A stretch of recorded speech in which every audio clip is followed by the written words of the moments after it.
Bonjour, aujourd'hui je vais vous parler de l'établissement d'écoutants. Que vous soyez une compagnie de production, une usine, un atelier mécanique, un travail autonome, peu importe le type d'entreprise, il y a une manière de calculer, il faut juste ajuster les chiffres et les manières de calculer en conséquence.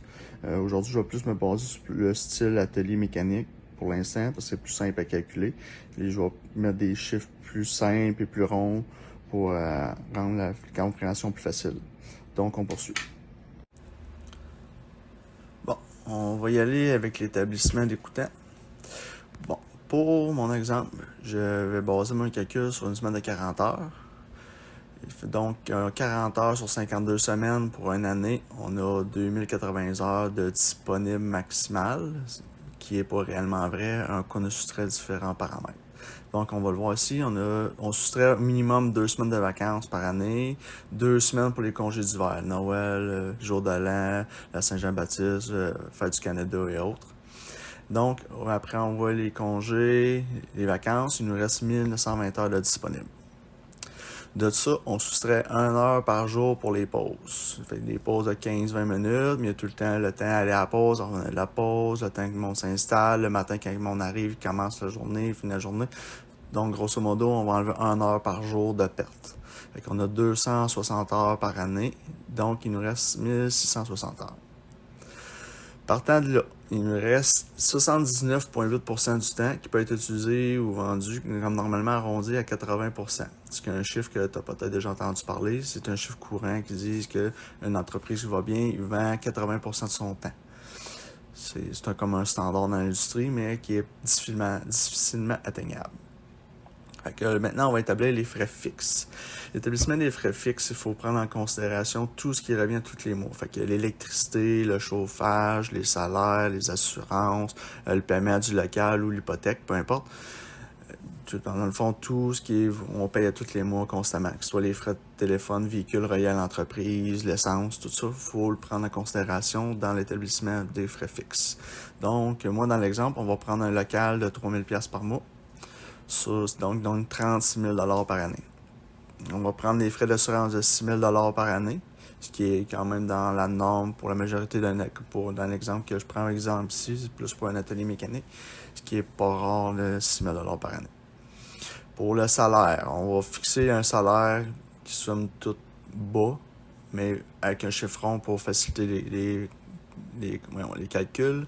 Donc, on va prendre pour un employé, payer à 20$ de l'heure, 40 heures semaine, donne 41 600 qui est brut pour l'employé, mais il faut tenir en compte les charges de l'employeur, que le coût moyen pour une entreprise d'un employé, c'est 1,5 fois le salaire payé à l'employé. Donc, pour le salaire, un employé à 40 heures semaine à 20$ de l'heure revient à 62 400$ par année environ.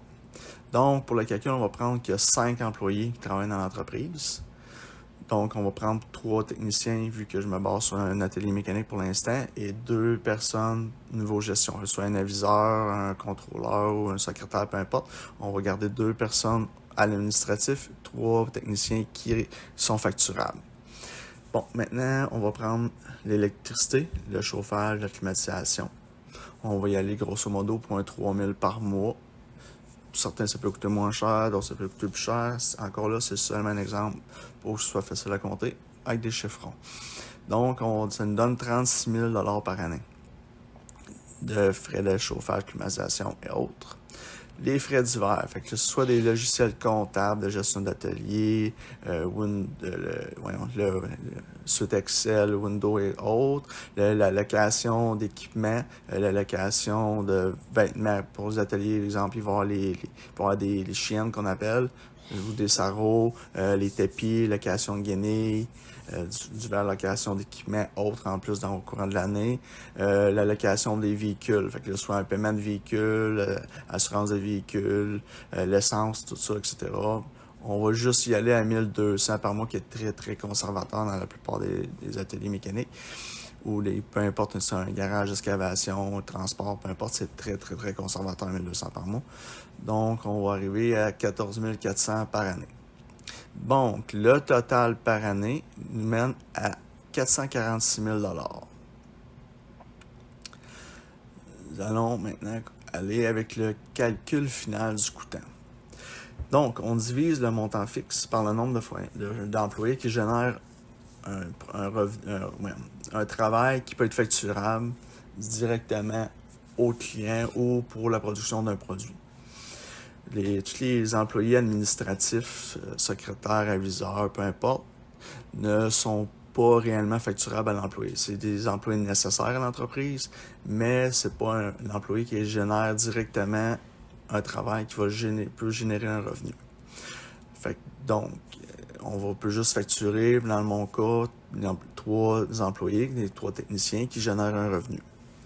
Donc, on prend le montant de dépenses brutes fixe de 446 000 qu'on divise par 3 personnes, qui donne 146 666,67 qu'on a arrondi à 148 700 encore là pour faciliter les calculs.